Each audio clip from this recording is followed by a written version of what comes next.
Creed 3 has finally hit theaters. Woo!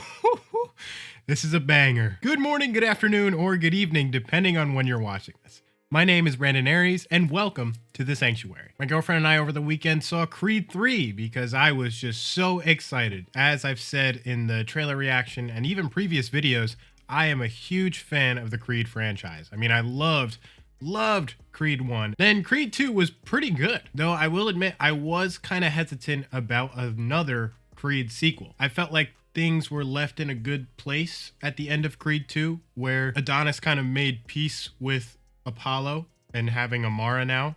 Rocky kind of made peace with his son, but we still got Creed 3, and I gotta tell you, I loved it. This was the directorial debut for Michael B. Jordan. Compared to the other Creed films, and even the Rocky films we're going to talk about, it felt like it was its own thing, but in a good way. For me, it felt like it broke the mold, not just for a Rocky movie or a boxing movie or even a sports movie, but for storytelling. Michael B. Jordan said that there were scenes and elements that were inspired by anime. Yeah, boy. As someone who participates in the watching of the animes, I see it. Before I keep going praising the film, I wanted to talk about the slight elephant in the room. Rocky. Sylvester Stallone did not return for Creed 3. The thing is, the story still thrives without him.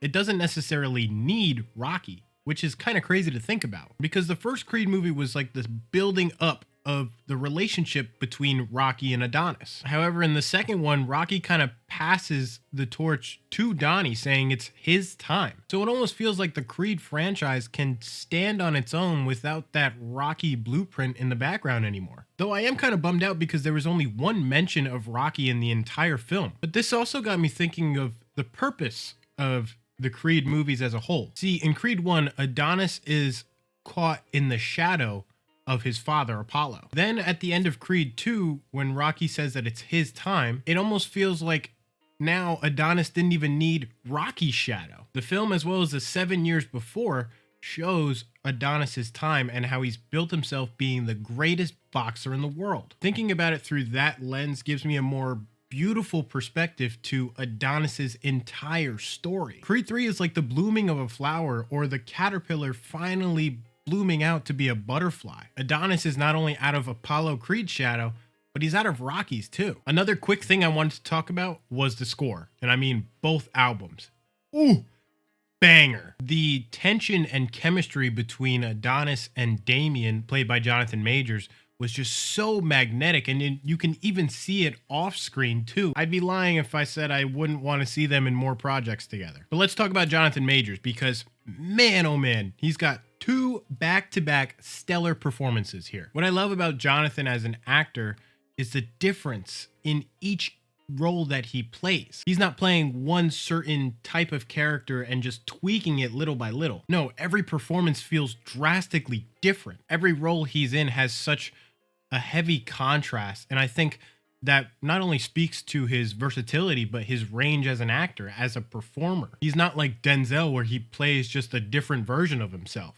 He's playing someone completely different. He's putting himself into the character. Every single action, every movement of his eyes, his hands, all of that feels like it's done with intention. And I think in actors in today's society and film is very rare to come by. Speaking of Jonathan Majors and Damien, Duke said an interesting line in the film, how Damien is fighting the world and he wants to hurt people. And that line still sticks with me. And I thought about that line when he was fighting Felix Chavez, because to me, it looked like Damien was in control the entire time. Like he was calculating each and every single move. Like, oh, maybe I am an amateur.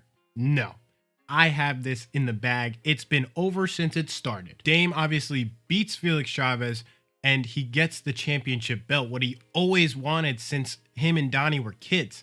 And then Donnie looks at him. You can feel that heartbreak within Damien, because he looks to Donnie. He's like, look, like I did it. I told you I was going to do it since we were kids. And here I am.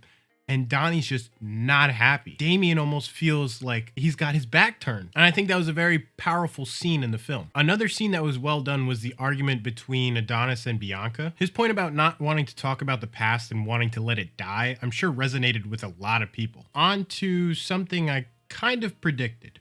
Marianne. I feel like her death was inevitable. There was a shot in the trailer where it looked like Donnie was at a funeral, and I thought it was either going to be her funeral or a fighter that maybe Damien killed in the ring. In her last words, it almost feels like she's directly talking to Apollo as she sees Apollo in Adonis. She talks about how Adonis saved her and it helped her forgive Apollo for what he did. To me, it also shows just how proud that she was in Adonis. Definitely made me shed a tear or two, no doubt. After the funeral where Adonis is talking to Bianca, he talks about how when Damien came back, all the feelings and all the trauma sort of like coming back to him, and he didn't know how to handle it.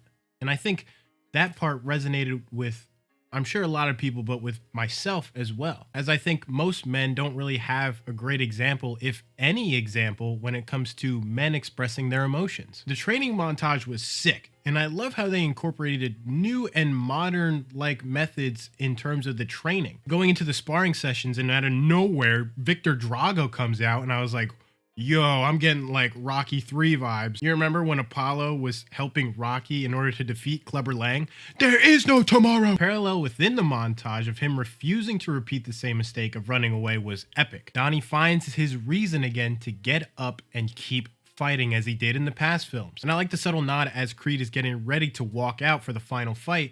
He repeats what Rocky had said to him in the first film.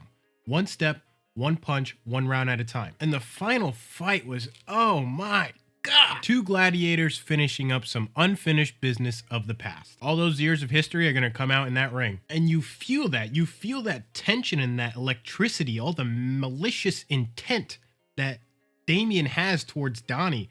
And Donnie is ready to fight back. He's done running. When everything disappeared in the background and all there was the ring and Donnie and Dame, I was like, oh, this is getting real. I also got like Kakashi versus Obito vibes when they go in the Kamui dimension. The music in the background gives it such an artistic, beautiful clash of gods feel. Just before round 12 starts, Duke, and I heard this in the trailer, but hearing it in the film was just, woo. He says, I want you to let go of the guilt, let go of everything that ever was, and walk into what is. Yeah. Still hits. And that body punch, oh, straight from DBZ. Either way, I think it was a great way to do it in live action. Obviously, Donnie wins the fight in the last round as he was ferocious towards the end. And I like how after the fight, Donnie visits Dame's locker room and they kind of talk just as men. They come to terms and understand that neither of them are at fault for their past. The beauty behind that is that they both get the peace and the closure that they deserve, knowing that they handled their past, that they dealt with it. The ending shows Amara in the ring, looking like she's shadowboxing. Maybe one day Adonis will pass the torch to her and she'll be a female boxer. And Adonis will kind of step more into the Rocky role. Would you want to see that? Comment down below. The very end of the film leaves it kind of open-ended. So, will there be more movies? One final point I wanted to touch on, and I thought about this just before hitting record. In the beginning of this film, Creed has his rematch against Pretty Ricky Conlan, which made me think about Creed 2 because in the beginning of Creed 2, he fought Wheeler, who took his Mustang. I like that because to me, it felt like a parallel. He was already trying to make up for his losses in his past. And I feel like that leads beautifully into the premise and the story of Creed 3, dealing with your past. Overall, this was an amazing film. And like I said, I think it stands on its own. But those are my thoughts on Creed 3. I loved it. What did you think? Did you see it? Are you gonna see it? Let me know down below. If you like this video, please be sure to drop a like. It is always so much appreciated here in the sanctuary. If you're new here, press subscribe and hit the notification bell for every week this lover boy pops up in your feed. And in case I don't see you, good afternoon, good evening, and good night. Peace.